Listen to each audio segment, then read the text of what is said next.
Think you can tackle a 9-state POTA row? Well, how about 9 New England states? We're getting our first impressions from Jason and Kyle on their take on what it's like to POTA in New England. Hello, and welcome to the Live Free and Ham podcast. It's our bi-weekly show where we explore ham radio topics in New Hampshire, New England, and beyond. Whether you're a regular listener or first-time guest, we're excited to have you here and appreciate your support, don't we ever? Thanks for tuning into this week's episode. But before we get into today's show, I'm your host, Eric, call sign N1JUR, and I'm here with my co-hosts. Ryan, W1SNH. Todd, W1STJ. And we got 2 special guests. Jason, KC5HWB. Kyle, AA0Z. All right, guys, great to have you on. All right, well, hey, before we start the show discussion, we always like to catch up and let our listeners know what's going on. This month's live stream's coming up, so we're going to go casual style and do a roundtable. Topic is currently up in the air, but definitely make sure you tune in and subscribe to the channel and hit that bell so you never miss the show. And as always, as we start off every show, what's been going on with ham radio this week? How about you, Ryan?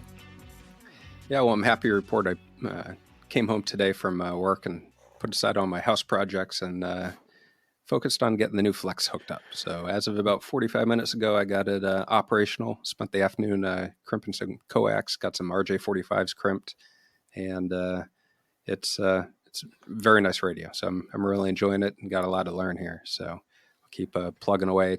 I got one of the 8x2 antenna switches, so I still got to get that wired up. And it's just a big learning curve, but it'll be fun. So really looking forward to it. Yeah, very much so. As we all can contest in some level, it's definitely away from the knobs and turning the VFO to, clicking of the mouse. So yeah, for sure. I mean, I must have pulled out, I don't know how many extra cables. I mean, those just went away. It was great. So. Simplified a heck of a lot of stuff for sure. Cool. All right. Well, hey, how about you, Todd? What's been going on? Nothing much. My biggest thing was I couldn't use my Flex remotely for whatever reason. Did a lot of trying to figure out what was wrong with it. I still don't know what the problem was, but whatever I did, it fixed the whole problem. I finally got it on my iPad, and then I couldn't get on my iPhone. I thought, well, maybe it's the new iPhone, the 15 Plus. So I said, yeah, maybe it's something in the hardware. They haven't fixed it. And then all of a sudden it just worked the next day. So I was pretty happy to be back using it remotely. So cool. That's basically about it. You doing still sideband stuff or? Just doing the sideband stuff when I'm doing the third shift overnight. Very cool. Very cool. All right. Well, hey, before I kind of chime in here, hey, so Jason, obviously we'll give you the floor first. What's been kind of going on in your ham week this week? This week I'm kind of trying to play catch up really this week. I've been out of town for the last 3 weekends, and my wife and I were,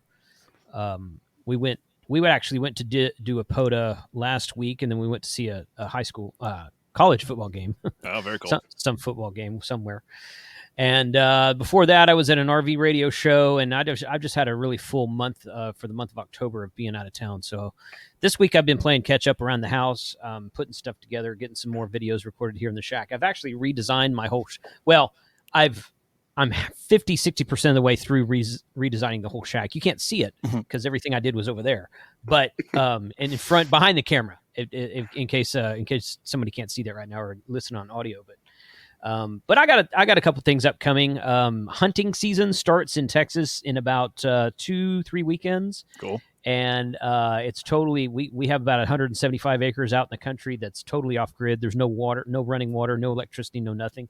So I have fun making off grid solar battery and ham radio videos while I'm out there. So I've already got 3 or 4 in the works for that. So it should be a fun month next month. But just cleaning up around the house right now. Very cool. Now, so my dying question is you said the wife was with you on POTA. Does she actually do POTA, or she just stare at you and roll her eyes? She has not done POTA yet. She said she wanted to. She does have a general class license.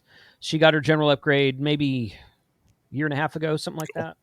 Nice. So she does want to do it. She hunted a station when we were all at Huntsville last August for the Ham Fest. We sat up in the pavilion and did a POTA activation. So she hunted one station. But and she uses her VHF, UHF radio, but she hadn't done any HF really yet. So I'm looking forward to getting her on the mic and trying that out. Yeah, very cool. Very cool. Awesome. Well, hey, over to you, Kyle. So what's been your ham week like? Yeah, it's been busy. First, Whiskey 1 Alpha Whiskey Stroke 0 was our volunteer on the air week for Missouri. So I got on a couple of times on 20 and 40 meters and made, 350, 400 contacts. Nice. Those on all that. sideband or CW? Mostly were sideband. I did a few CW. Right. It's just running CW as Whiskey 1 Alpha Whiskey is like shooting yourself in the foot. Like be ready for the pileup. And it is a lot easier to run sideband than it is CW. So I decided, you know what? Both times I ran that station, I was after work. I had long days at work, and I'm just like, I am just not ready to hear all the beeps and the bloops, and just everyone zero beating me. I was not interested in any of that. So sideband it was. So I got on the air a few times, got some slots in, and put some cues in the books. Last weekend was a big QSO party weekend. It was Nevada, South Dakota, Washington, Arizona, and I forget the other one that was Nebraska, maybe? I can't remember. But then also it was the Solar Eclipse QSO party. Right. Mm-hmm. So I went out with a bunch of friends to POTA Park, Robinson State Park here in Missouri, and we activated from, 9 a.m. in the morning till about 3 p.m. in the afternoon. And then came home and, chilled out for the rest of the weekend. This weekend is this is going to air afterwards, but Illinois QSO Party is Sunday. Mm-hmm. And if you know anything about geography, hopefully you know that Illinois borders Missouri. So I roll over there, and from noon until 8 p.m., Illinois QSO Party goes on. But I am actually driving to Indiana, driving through Illinois and doing the QSO Party, and driving to Indiana to put a down payment on an RV on Monday morning. Oh, my. Okay. So, and on my way back, I bought a Elecraft KPA 500 amplifier, and I'm picking that up from one of my Society of Midwest Contesters people that sold it to me. So I'm picking that up on the way back. So I've got a very jam-packed weekend and week putting that at the remote station and figuring out what I'm going to do with my RV. So you're going to fully automate that and, you keep it. Of course. Okay. That was expected. It's going to have, it's going to have APRS. I'm going to run Node-RED on it. It's going to be fully just all decked out. To make sure Mike can hear it from Texas. Right. I mean, I'm talking about the RV and the amplifier. Yeah. So the RV itself, you pull in a travel trailer, you got a full, mobile home RV? No, pull behind. Okay. All right, cool. Nice. So, cool.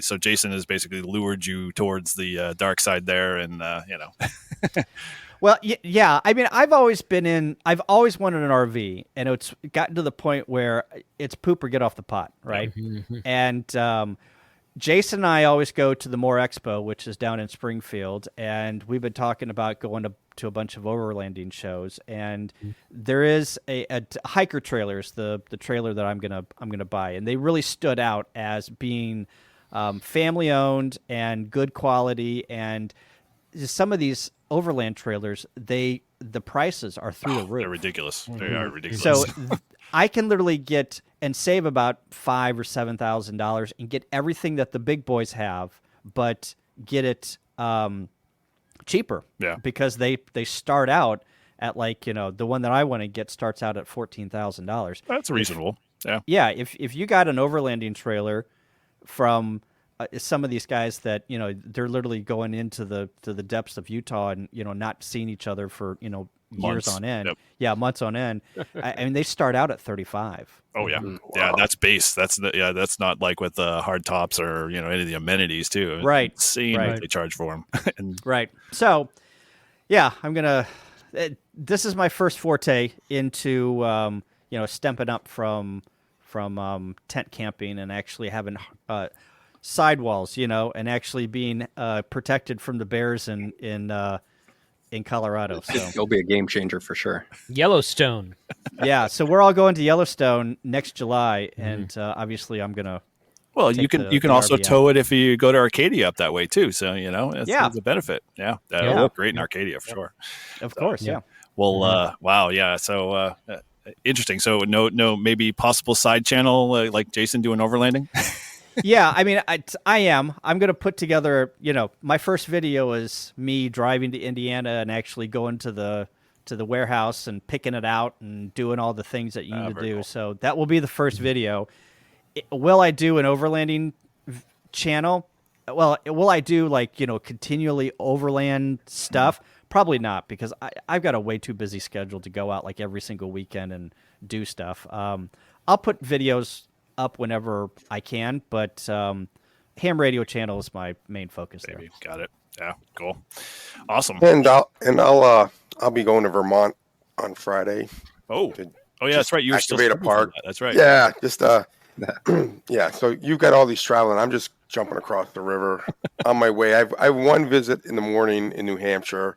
I have another visit in New Hampshire, but the way to get to it, you got to go through Vermont. So there's a nice park sitting there. So I figured I got a couple hours to kill. So I haven't done an activation in a while. So I figured it's going to be good weather and might as well go back to Vermont. and going to Vermont's a good state because everyone wants Vermont. So even if the bands aren't too happening, you get a lot of, you pick up a lot of, I mean, you guys made a kill at Fort Drummer, didn't you guys with that? Yeah, Dumber, that was Drummer. dumber. Everyone here is now dumber for having listened to it. Well, so is the guy who got the fort named after himself. So, but Right, yeah. that was a good park. Yeah. Yeah, that was a good part. Cool. So Kyle and Jason, the landscape and the terrain out in Texas and in the Midwest, it's it's not Montana big sky country, but it's wide open terrain and vast areas compared to New England, where you got a lot of small, tight rolling hills and a lot more vegetation and trees and everything. As you guys were snaking through New England, how did you adapt to that? Were you swapping out different antennas, or did you have to change anything compared to POTAing back home? So it was different in the sense of I knew that when we got into the hills a little bit west of where we were activating, especially in Vermont and a little bit of New Hampshire, I don't know what mountain ranges those are, but I definitely, whenever we got to Vermont, I switched over to 40 meters because I know from whenever James, KE8PZN, whenever I went out to West Virginia, we tried 20 meters in the hills of West Virginia, and it was a no-go. Like, we just couldn't raise anybody because we just weren't getting out, and the angle of takeoff wasn't, was very low, and we were just running in the mountains. Yeah. So whenever I got to Vermont, I knew that even if I was, using 20 meters at all the other parks, which, I primarily did, I switched over to 40 meters and made sure that, I put that 40-meter antenna low to the ground so I'd get a little bit of invis. And sure enough, I worked probably, I was one of my better parks. I probably worked 40 or 50 QSOs, and they were all within the New England area. I think my farthest QSO that I made, I think, was Ohio. Cool. And he was on CW most of the time, as you guys probably know. Right.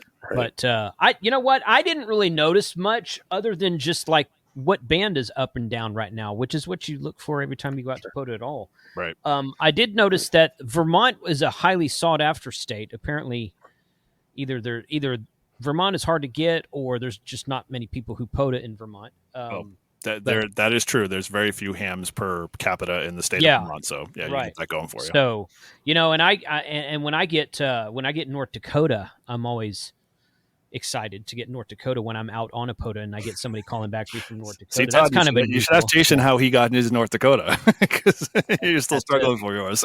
Yeah. But Kyle's not wrong, but the only thing I really noticed working sideband mostly, I did a little bit of FT8, but I didn't do any CW obviously. But we got to the Fort Dummer State Park, and that was the one in Vermont, right, Kyle? Yeah. Yeah. Okay. So we got to that one earlier in the day than we got to any other park.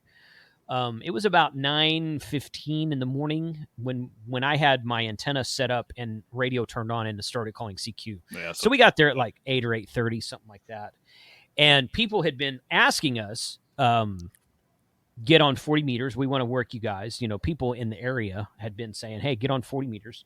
So I worked a lot of New England that morning as well on 40 meters because the band hadn't died yet.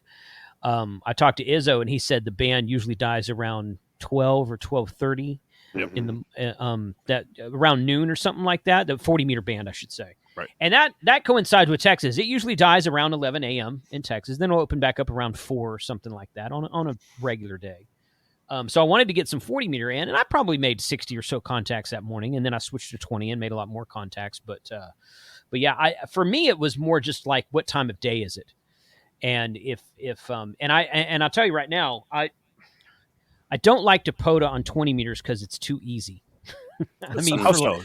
Why? So I'm curious because I hear like both sides of the fence of like, 20 meters is my go-to band every time, and that's where I stay all the time, and right. Why is it it's too easy. I mean, there's always people there. You're always going to be able to activate on 20 meters. Okay. I mean, unless there's something really weird going on, I like to try 10 or 15 meters, 17 meters, 12 meters. I did 12 meters one time. That was unusual. It's unusual for 12 meters to be open. I like 40 meters. I've done some 80 meters, but it's been a long time.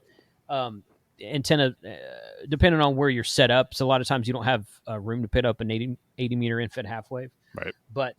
But for me, it was just what time are we acting, because that was the first park we did that day. I think we did 3 parks that day.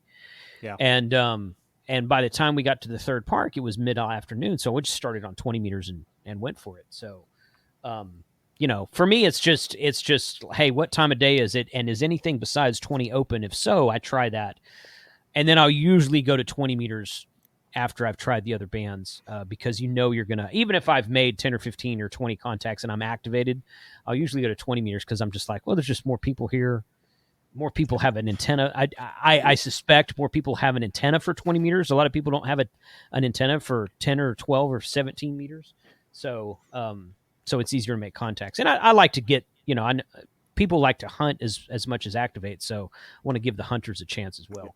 Yeah, I'm the same way. I like to start off on another band and then go to 20 as my backup. Mm-hmm. I think my favorite band is, for me, recently has just been 10 meters. Mm-hmm. I'll start off on 10, see where I got, see if I get anything. And like you said, I get a lot of hunters, thanks for activating 10, thanks for activating 10. So you get those in, and then, if I don't get enough of them or, it's starting to die down, I'll switch over to 20, and it's like starting all over again, and you just get the pile up. So yeah, that's pretty much how I've been doing it. I like to do that with 10. If 10 is open, I will start on 10. If it's not, I'll usually start on 15. Right. Because with a 40-meter infed half wave, you can do 10, 15, 20, and 40. Right. And with no tuner. And, so I try to take advantage of all of those bands. I don't try 40 if it's middle of the day. But like Kyle was saying, I mean, that Vermont State Park was first thing in the morning. So I'm like, hey, let's try it. And I did really well. So, and, a sideband is the, I probably catch hell for this. Sideband is harder to activate than it is to activate, it's harder. Let me rephrase. It's harder to make contacts on sideband than it is on CW or FT8. Just because of propagation, just because of the low noise feature of it. Yep. You got to have a lot more power. I say a lot more. I was running 100 watts the whole time because life is too short for QRP. But sorry, Kyle. But Kyle did very well running CW, and we had planned this before that we went on the trip. He was running his KX3 with 15 watts most of the time on CW, and he made a lot of contacts. So, it works out. It worked out for both of us to run the way we were both running. Yeah. So like in terms of like when you guys did obviously the activations in New England, you guys find that, it was you in your plan, you were like, hey, I'm just going to start on the, 15 and, 12 and start there. Or were you just like, okay, like you said, because of the time frame and, your schedule and stuff like that, you just kind of targeted the 2 big bands and just went that way? I went where Jason was not blowing me out at. Right. Did Jason ever turn down his QRO? There were a couple of parks where everywhere I went, there was rah, rah, rah, rah, rah, rah, rah, rah. So I had to strategically figure out where I needed to go to not hear Jason, and kind of like, go as far away as possible. But 30 meters was my haven. Okay. So That was my you were my all right. guaranteed. Yeah, Jason's on 15. I'm going to go to 30. Yeah. If I was on 40 and Jason was on 20, I heard him a little bit, not much. But if I was on 40 and he was on 15, get out of it. Yeah, you were done. You were done. Yeah, yeah, those two. And whenever we activated the High Point State Park, which was in New Jersey, I sat at a picnic bench probably 50 feet from Jason, and I could tell that he was on the higher bands because I activated on 30 and I didn't hear him, and he was on 10. I went over and I found out that he was on 10. He was running 10, and there was an opening into Europe, and so he was doing 10, and I literally ran the bands. I went to 15, I went to 30, I went to 20, and then I went to 40. And then as soon as he came back down, I could hear him, and then I went to 10, and I worked a bunch of German stations. Leapfrog. Yep. Yeah. So I would literally figure out where he was at and try and figure out, all right, what band do I need to go to now to make sure that he's not blowing me out? And there was a couple of times where I just pushed through it. I'm going to call CQ, and I'm going to be able to hear the dits and the das, and it is what it is. Now, so when you guys, obviously you went through 9 different states. So like, did you find that like every park was just a different challenge every time, or did you find that like most of the New England parks were, pretty much catered to, picnic benches and nice green spaces and that type of stuff, or, kind of any of those weird challenges you guys run into in any of the 9, states you did activate? I think the only park that we had an issue where we had to stand the whole time was that, New York. Yeah, that New York forest. State forest. And it was just like at the end of a road. Huckleberry State Something Forest. Like yeah. It was at the end of a road. You drive through a neighborhood and you're like, there's a forest out here? And you get to the end of the road. It's a dead end and it says, welcome to State Forest, and just right there. Right. You have to park at the end to be in the park. And that was when the band gods decided to open the 20-meter band, and Kyle and I we just set up in the back of the car, and we're like, we'll just pass the mic back and forth, and we'll just make 10 contacts each, and we'll get out of here. And 20 meters just lit up on fire. It was like 2 or 3 in the afternoon. I think that was the last one we did for that day, and it was just back to back. Just pile up after pile up, just the whole time. We each made like that was a funny story actually. So if you go to the POTA website and you look up the top 5 activators, the top 5 number of QSOs, and the top 5 hunters, we did not do that for this park. We each made 110 contacts at that New York park, and as we packed up, we're driving back, and I'm on my phone looking at the POTA website, and I said, Kyle, the top the top number of QSOs in this park was 109. Yeah. So we each got 110. So we took over the number 1 and number 2 spot. There it is right there. Yeah. And we weren't even trying. We're like, crap, we should have just waited another 30 minutes and gotten way ahead of the guy. But I mean, and what's funny was it just, the pileup just never stopped. And we were like, literally, we were going to do, all right, 20. And then it became 25. Okay, let's do 50. Yeah. How about 75? Okay, well, we can spend another 20 minutes here and do 100, right? Well, how about 110? It's just we couldn't get out. No. In a good way. Well, dude, that's like perfect memory. Like, dude, you're gonna never forget that. That's gonna be like one of those parks that you always go like, oh, that was my golden park. I'll never get 110 contacts ever in that short of a period of time. So.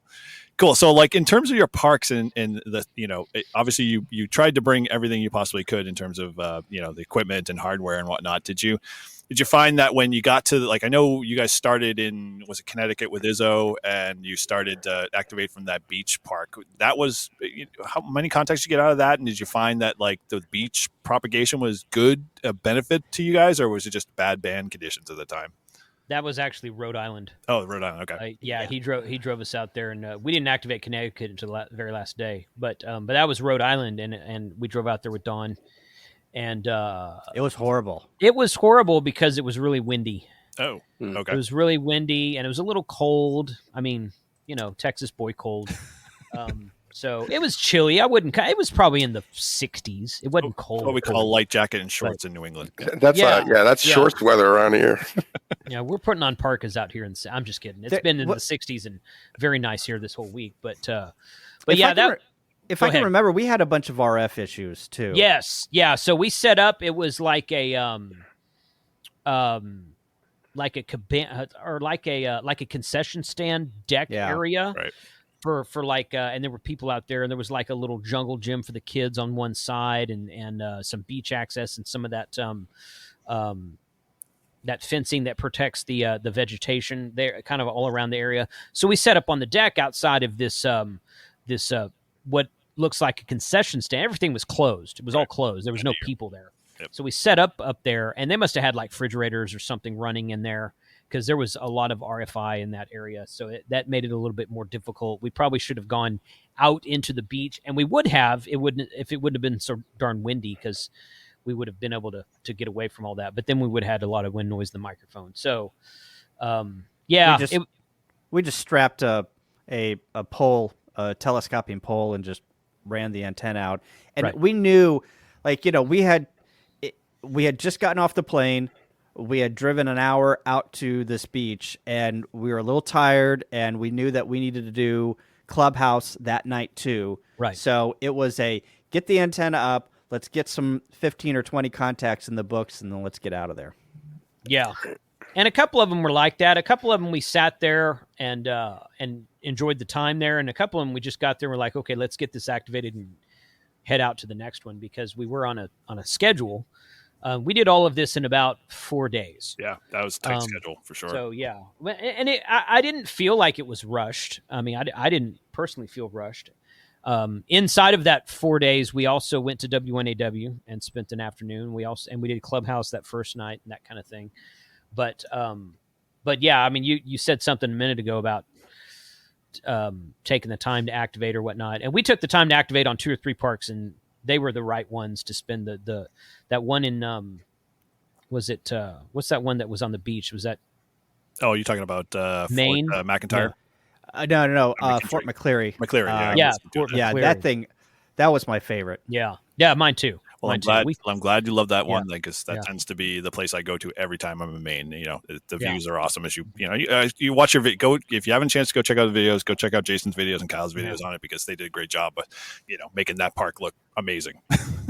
Yeah, it was fun. It was fun. So in terms of kind of your techniques and stuff like that, do you have to adapt much to what you're used to, say, back at home, in terms of, either, being out in, the actual physical, property, or, just in terms of radio gear? I mean, obviously you said you combated against each other in terms of fighting for band space or whatever. Did you find you had to change anything on the fly for yourself to get to, make the contacts?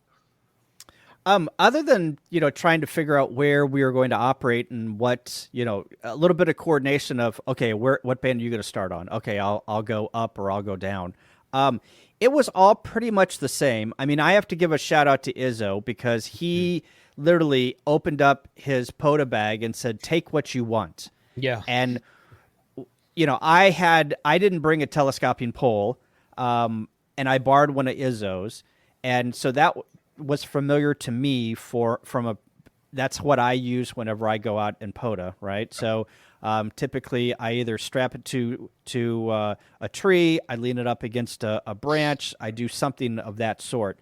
And because we had our own radios, it's not like, we went into this blind. So, I was relatively familiar on what I needed to do to get the park activated. There were a couple of times where I knew that I was going to call CQ and I was going to get 15 or 20 contacts, and then I was good. And whenever you're calling CQ at early in the morning, like the park in Vermont, I called CQ many times and nobody came back to me, and I said, okay, I'm done on this band. I've run this band, and do I go to another band, or do I hike back up to where Jason's at and sit around and, shoot the crap with him and maybe make some sideband contacts? And all of those times I had extinguished all of the contacts that I was going to make. And I'm like, you know what? I'm done. I accomplished the task. The task was, not only did we put the APB out to say, hey, come and hunt us. And if you need Vermont, if you need New Hampshire, if you need, these states, we will be on, go look for us. But the goal was for me and to Jason to get the green square from that hunted state and put that stat in our POTA stats. Activated state. Yeah, But yes, correct. Cool. Yeah, I agree with what Kyle said. It was the point of the trip was to get, because I have a personal goal. I want to activate a park in every state, all 50 states, and I'm probably about a little bit more than halfway there. But all of out of those 9 states we were in, the only one I had activated previously was New York. So I got 8 new states at this trip, and I was just, I got the activation. It was fun. If we did it quick, fine. If we took our time and enjoyed it, that's also fine. So it worked out well for me either way. So with your quick tour through New England, if you were making the trip again, was there any particular spot that kind of want to revisit, or any areas that you kind of heard about that you didn't get a chance to visit that you'd want to go check out next time? Yeah. Vermont, New Hampshire, and Maine. I want to go back to those states. What is that mountain range in that comes from Vermont and then continues into New Hampshire, and then Mount Washington is part of that range? So in the Green Mountains, or in Vermont, we have the Green Mountains going north to south. New Hampshire has the White Mountains, and then in Western Mass, there's the Berkshires. Okay, so it's the Green and the White Mountains. I would love to go a little bit farther north. Well, one, spend some more time in Vermont, because we only did the southern tip of Vermont, right? So I would love to go up and do more of Vermont. But then also, I want to go to Mount Washington. That would be really cool to drive up there and do a SOTA and a POTA up there, because I think that's a POTA. That's a challenge, yes. Yeah. I highly recommend in the summertime. Yes. Yeah. Right. They've already got snow. So forget about that. Yeah. But also Maine. Whenever I was, that's my first trip to Maine, and especially on the coast there, I really enjoy the ocean, and activating that Fort McCleary State Park or historical site was awesome. I can just totally see that is the common theme all the way up the coast of Maine, all the way to Arcadia. And we've talked about doing Arcadia I think it's Acadia. We always call it Arcadia. Acadia. We've been talking about doing Acadia for like 2 years. So for me, I want to plan a trip to Acadia probably during the fall, because the summer I think is too crowded from what I'm told. But that would be, if I were to go back up there, that would be a reason to go back up there myself. That place is magical. My wife and I, we honeymooned up there, and we go back there every summer. And I hope you guys had a chance to get a classic lobster roll. We did. Yes. All right. Good. Yes, we did. What'd you think of the price? Yeah. Okay, come on, Kyle. Be honest, because we know on your video you said it was a little astronomical in terms of what the value and market price is in lobster. It was smaller than what I thought it would be. Yeah. For that price. It is. I think we paid $35 for the lobster roll and some fries. And I mean, it was good. It wasn't. Yeah, it was good.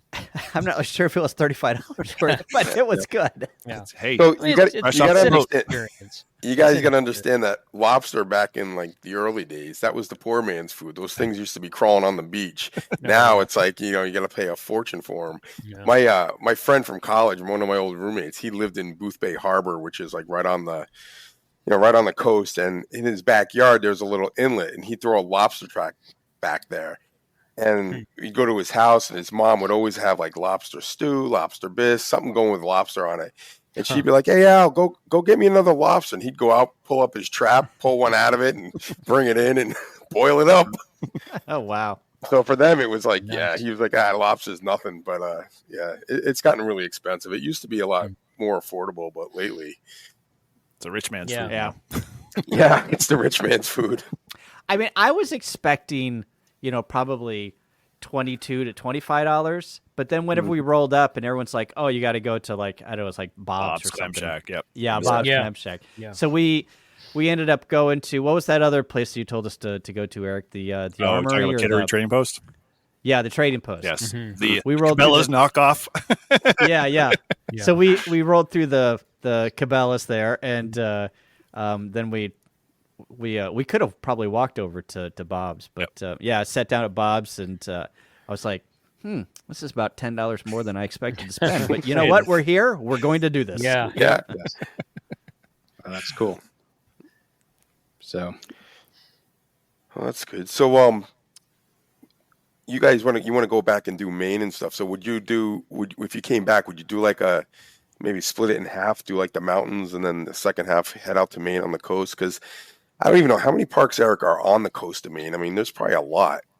The ones I've done all the way up to about Saco, or actually up to Portland, and there's some distance between them. And some of them are wildlife.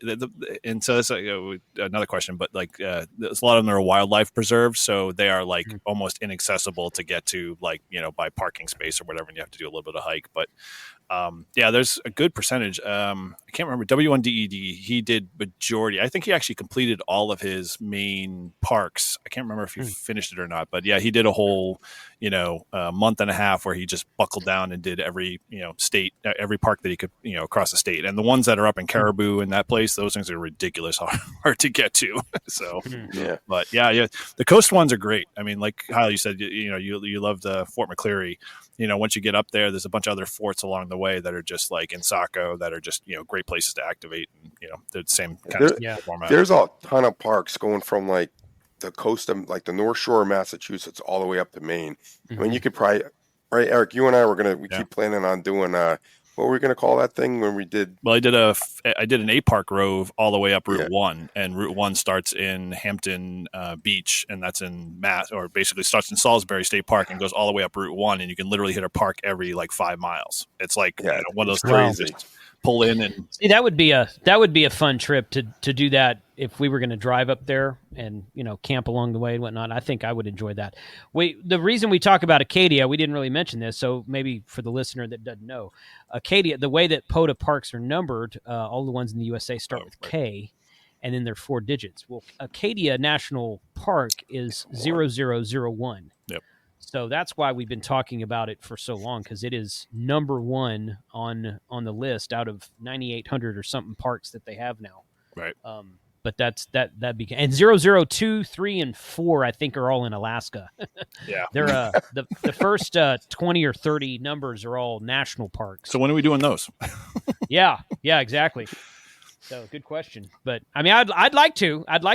Several of those had never been activated before, and it's probably because you got to hike for about 3 days to get. Oh some. God, yeah. I mean, Yeah. I don't know if you check out K7 ELC. I think is his channel or whatever. He's a big, Alaska guy, and he's, he hikes for like 10, 12 miles to just go to a POTA park. I'm like, okay, Yeah, So like those parks that you have to hike, you might want to do those in the winter and get a snowmobile.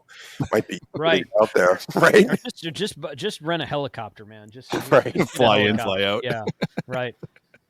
The other difference from New England than St. Louis in Missouri, and I'm sure that this is the deal in Texas, is just the amount of parks in the square mileage Yeah, is just astounding. Like, I'm looking here at Massachusetts, and I mean, how long does it take to drive across Massachusetts? 3 hours? 2 About hours? 3.5 hours. Yeah. Okay, 3.5 hours. I mean, there are probably 100 parks within a stone's throw of one another. I mean, you take a circle and take 3 hours.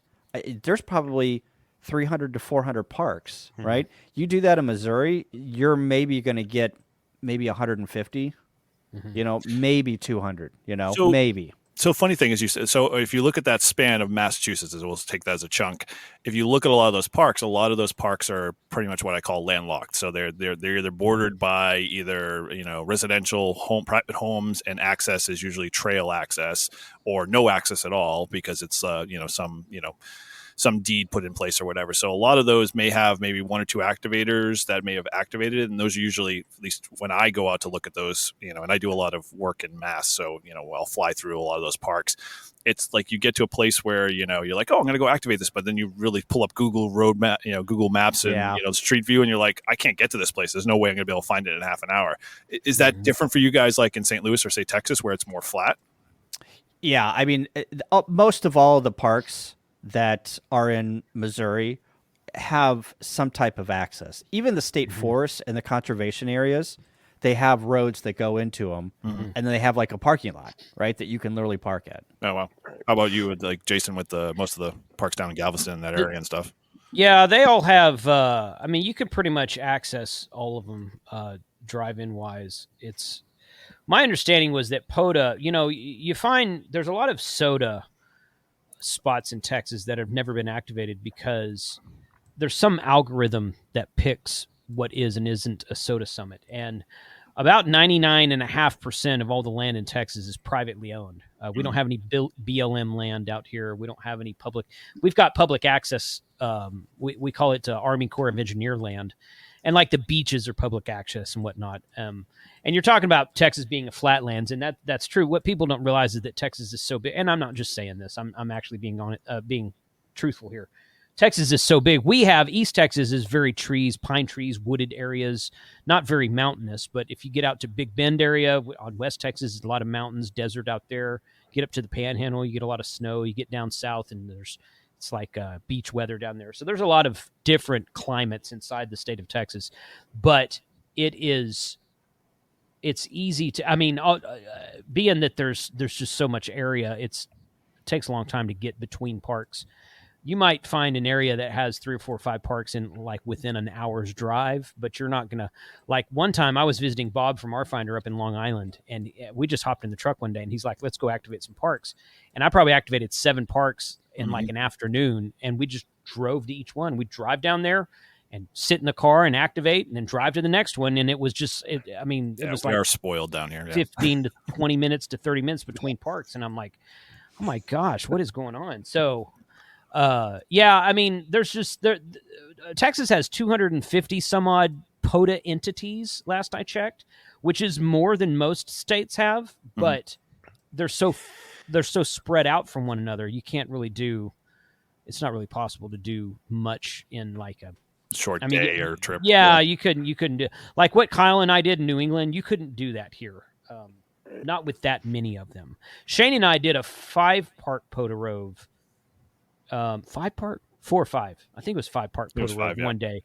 We got up we hit the road one morning before sunup, and we drove all day, and we got to the park, we activated, we tore down, and we went to the next one. And we were gone all day. We got home after dark that night. We were gone for a good 12, 13 hours that day. And we got 5 parks. So you do that in Long Island, you could probably get 25 parks. So Right.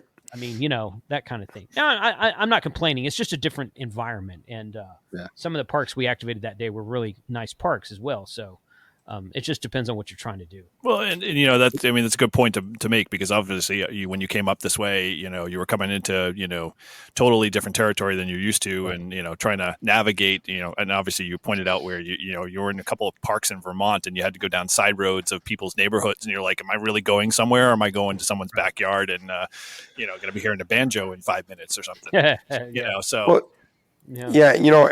I think with you guys, we're used to that. Like, I'll do a park and I'll be like, oh, I get another half hour. Let's see there's a park I haven't activated. It's right down the road, like 2 miles.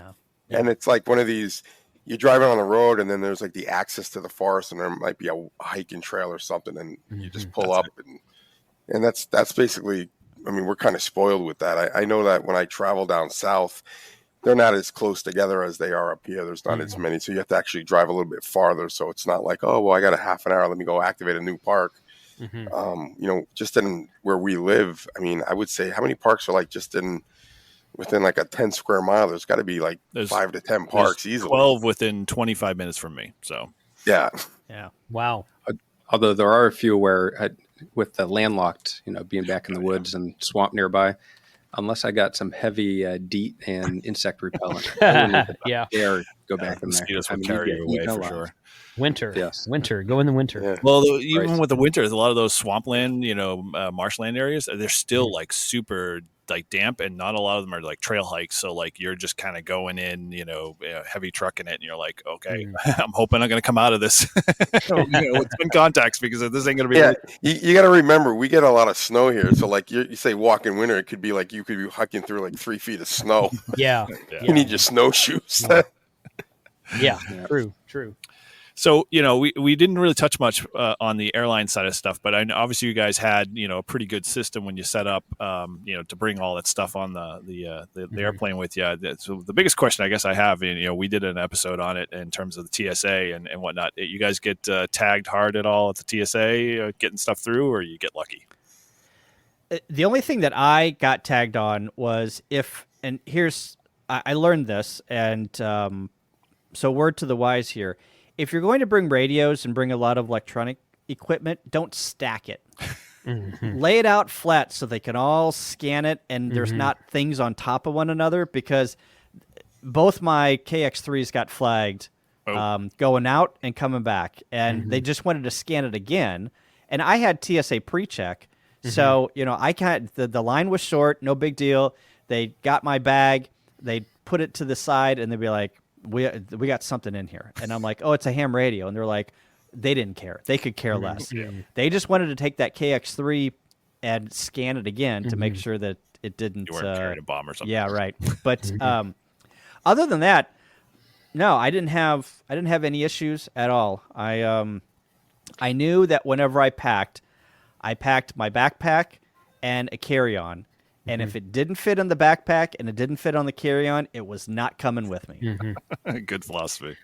I had 2 backpacks, and two backpacks, and I always stuff, and the opposite of what Kyle just said. I always stuff my bags completely full when I fly. And if I get, and I have pre-check also, and about half the time, maybe 60% of the time, they stop me, and I'm just like, you know what? Fine, just scan it. I don't care. But everything I had, I get the question on the channel a lot. Do you fly with ham radios? Literally every time I fly, I take a radio of some sort, usually an HT, sometimes a small QRP rig or something. But I always take radios with me when I'm traveling. And honestly, most of the time, that's not what, if they pull your bag aside and they said, we have to search this, okay, that's not what they're looking for. They're usually looking for a big battery, if you have that, like a 12 amp hour or smaller battery, which is legal, allowable. I won't say legal, allowable on the airlines. And or maybe like I had a tripod flagged one time. It was a tripod that broke down into 3 pieces, and the bottom piece was a little heavy duty because it was the bottom piece that was made to stand on the legs, and it was extra sturdy, and it was blunt weapon. Yes, it was heavy, and they're like, well, what is this? And I'm like, you see that tripod mount on the bottom of it? That's a tripod. It goes together with this and this, and they were cool with it, but I'm like, seriously, it's a freaking tripod. So people, and again, people ask me a lot of the time, do you fly with radio? I fly with radios all the time, and the radio is usually not the thing they're curious about. So yeah, I've been going down south, and I've had all different kinds. TSA is not consistent because they will pick and choose. And one time it was my antenna. Then the other time, what I get stopped a lot on is I forget that if I have the weight, one of those throw weights in there. That thing always, they're like, oh, what is this? I'm like, it's a bean bag. Yeah, right. Yeah. But yeah, I mean, but there's no consistency. And like sometimes I get through and they don't even check anything. And then one guy, I always tell him, I say, hey, I've got some ham radio equipment in there. And he was a ham.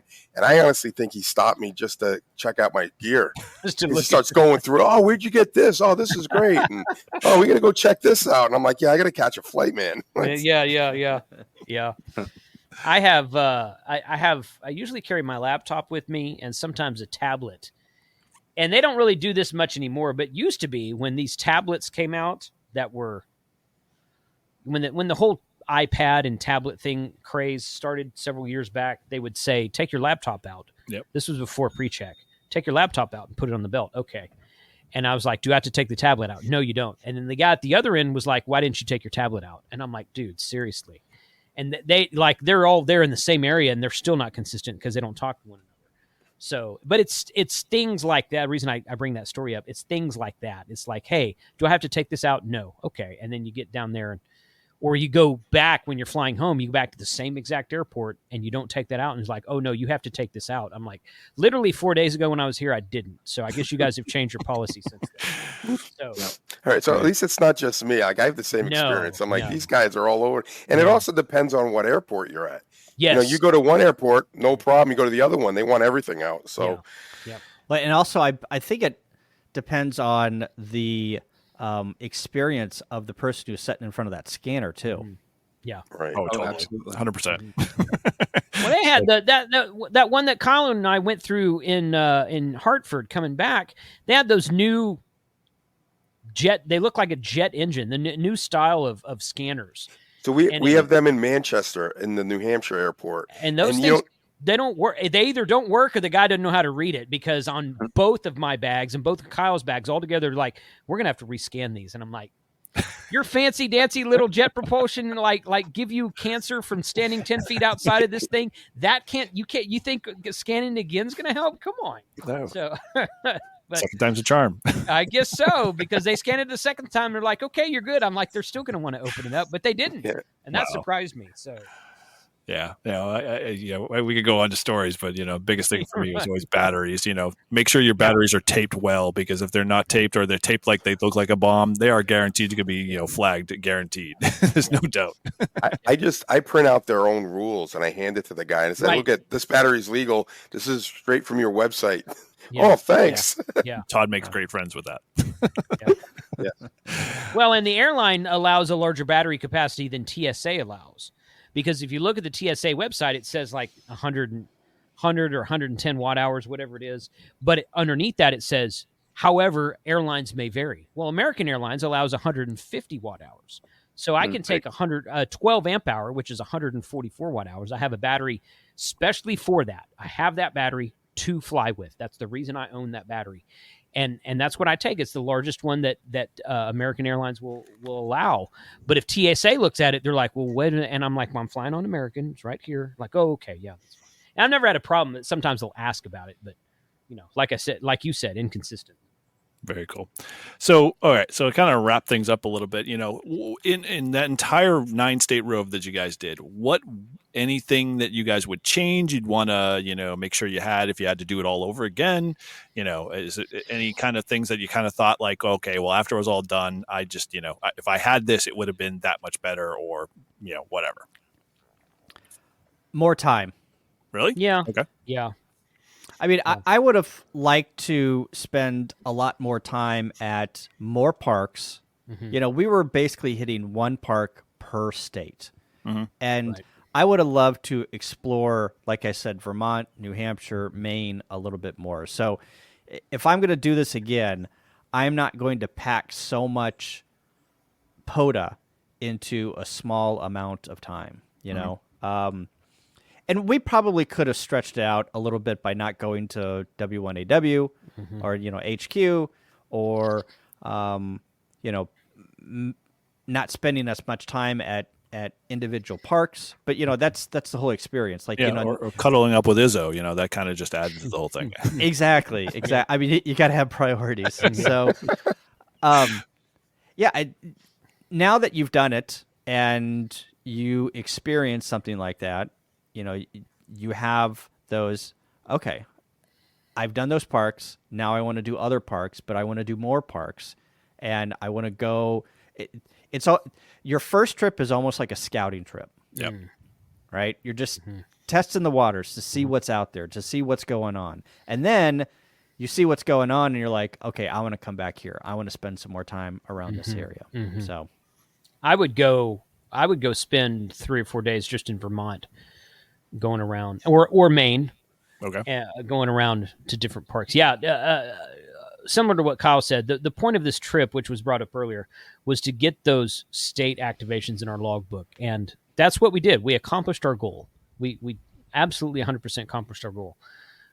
So the next time we go back, if we do it again, I think the goal would be to either just spend 4 days and go to one park per day and just burn the park down, or just try to get as many parks as you can as in a single state, something like that. So, I just kind of maybe find something that I think I've been looking here recently about the least. You can go into the POTA website and you can drill down to find all the parks in a state, and then you can sort by number of QSOs and number of activations. So you can go find like the least activated parks and least activated areas. Come on, don't give the secret away. That's the only way Yeah. of making the rounds here. So, but there's always going to, I mean, even if you go do that one, then that moves something else down to the bottom of the list. There's always going to be a True. park that's the lowest number in the state. Mhm. Even if that number's not 0. In Texas, the number is 2. The least activated park in Texas is outside of Lubbock, and it's been activated twice. There's nothing in Texas that's never been activated until they add more parks, of course. Right. But so there's always going to be something at the bottom of that list, and that'd be a fun thing to say. Okay, well, this park's only been activated a very small number of times. Let's go do that one, and let's sit there for 24 hours, maybe even camp there if it's like a state park with facilities and whatnot, and just rack up several hundred QSOs and see what happens. So that would be fun. Yeah, I think the only thing I would say is that, in your entire process of going state by state and getting those 9 states down, I don't know if you felt like you had people breathing on your neck along the way, because literally after you guys left Bear Brook, 5 cars pulled in. We're all like, where is Jason? Where's Kyle? And I'm like, dude, you guys just missed them. I think they're going up to Maine. You might want to follow them that way. Yeah. And they're like, which direction did they go? And I'm like, they went that way. Northeast. Got like a posse hunting you. Yeah. Dude, it was insane. Like literally 5 cars all stopped me. We're like, hey, I heard Jason was here. We saw him on APRS. Yeah. And I'm like, yeah, I know. I was here. He was here for my 10 minutes. They took 10 contacts and then they bolted. They were off the Maine. Yeah. So yeah, I think and that was my fault, because I was doing the giveaway of the FT5D, saying come find me on APRS. I don't think I love doing that. Don't get me wrong, but I don't think we'll do that. If Colin and I do this again, we will not do that. What we'll probably do is say, hey, we're going to go to these parks, and like the last park of the day, we'll say, hey, is going to be. Kyle had the whole thing planned out, had a whole spreadsheet, the whole 9 yards. He was very meticulous about it, and it worked out. Ham radio stuff doesn't work out, Kyle. Travel itinerary, right. Good career. But we talked about doing that and saying, okay, on Thursday we're going to do 1 or 2 parks, and the last one's going to be this park. Everyone meet us here, and roughly about this time. So we would probably do that next. That's one regret that I have personally. I was like, I should have probably waited, not done the FT5. Although there was a guy from New Hampshire that came to that Fort McCleary in Maine and won the radio. So I was really happy for him to do that. Oh, do you? Okay. Yeah. I was like, man. I mean, not that I was looking for the radio. I ever got plenty of HTs. Yeah. So I could throw stones at, but yeah, it was good to see that somebody grabbed it. So right. So, but yeah, that's doing a big group effort and inviting people out. I would very much like to do that next time. Very cool. Yeah. Cool. That'd be awesome. So, any parting thoughts, like anything, you'd like to add just to the whole experience, that if someone was going to try to make this attempt, the one thing that, you kind of gleaned from it that was, obviously you touched upon a little bit of it, but is there anything, one takeaway that you'd like to pass off to somebody if they were looking to do this 9-state rove? Have fun. No, I mean, we've already paved the path for the nine states. All you have to do is follow Kyle's route. Yeah, follow the route. And honestly, the first and last day we only did 1 park. Yeah, we did 1 park the first day in Rhode Island and 1 park the last day in Connecticut, and the other 2-3 days in the middle were three parks each. I think it was, and it's 1 day was 2, but yes. Yeah, I mean, have fun. Yeah, find out in New England. Go do a 9-state POTA rove on the West Coast, and then I'll be impressed. Yeah, it's easy, but give yourself enough time and just go do it, because it's really, really fun. I'd love to do it again. Very cool. Yeah, you guys could also do, even come into like New England and then working your way south, because you got New Jersey, you got Delaware, Pennsylvania, Maryland, Virginia. from the You tip can of literally with your new everything. camper trailer. yeah, That'd be a but like nice- from New York, New York City, down to Baltimore is maybe a 4.5 hour drive. Mm-hmm. So, you get You know what I would love to do is maybe to, we've talked about this on Ham Radio Adventure Guys channel, where Delaware, Washington D.C., and Rhode Island are, and Maryland are pretty compact states, Yeah. right? And entities and locations. It would be cool to have some type of plan where you could activate all of those entities in those locations and do it in a couple of days, or maybe 3 days. Delaware, you could easily do on a weekend. Maryland, you could probably do on a weekend. DC might be tough to do on a weekend because of the crowds, but then roll up to Rhode Island and do that in 4 or 5 days, But yeah, you're right. It's or you could there do is- DC. You could have a POTA invasion and just have like every park activated at the same time because they're all like on top of each Yeah. other. Really on top of Yeah. each other in DC. It's crazy. Yeah, it's DC is you have to figure out where to go in DC not to have 10 people get wrapped up in your antenna. That's the issue with DC Yeah. Right. because there's just people everywhere, and also the security in DC is heightened, Oh, right? You start putting up a telescoping pole next to the Washington Monument, and somebody's going to come over and be like, "Hey, dude, what are you doing?" What are you doing? The FBI's best friend. Yep. Yeah. All right. So, this is only a personal question because I know you guys didn't obviously have enough time to stop and smell the flowers. But I know, Jason, you weren't a big IPA guy, and New England is not always, traditionally known for their IPAs or whatever. But you are a stout guy. So my challenge to you is when you come back up this way, I need to introduce you to a bunch of stouts that are in a great, a couple of great breweries around the area. We can go hang out and I get your personal opinion and, being a stout guy, whether or not you like them and, whatnot. I would love to because we really couldn't find much in the way of stouts. I guess it just wasn't cold enough in New England yet. So yeah, we didn't really find much at all in the way of stouts in the places we did go. So yes, challenge accepted. I would love to do that. Very cool. All right, cool. All right. Well, hey, let's wrap this up here a little bit. So, in closing, thank you again for both being on here. We're glad you guys shared your experience with the POTA Rove, and hopefully we inspired a bunch of people to, kind of take on that same challenge. But if you haven't had a chance to see any of their videos, definitely head over to their YouTube channels and check them out because they did a great job, documenting the whole process and, playing off Fort Dummer will never live that down whatsoever in New England. It's just the way it's going to be. So, in closing, how can our listeners, find you, Jason? What's the best way? Ham Radio 2.0 on YouTube.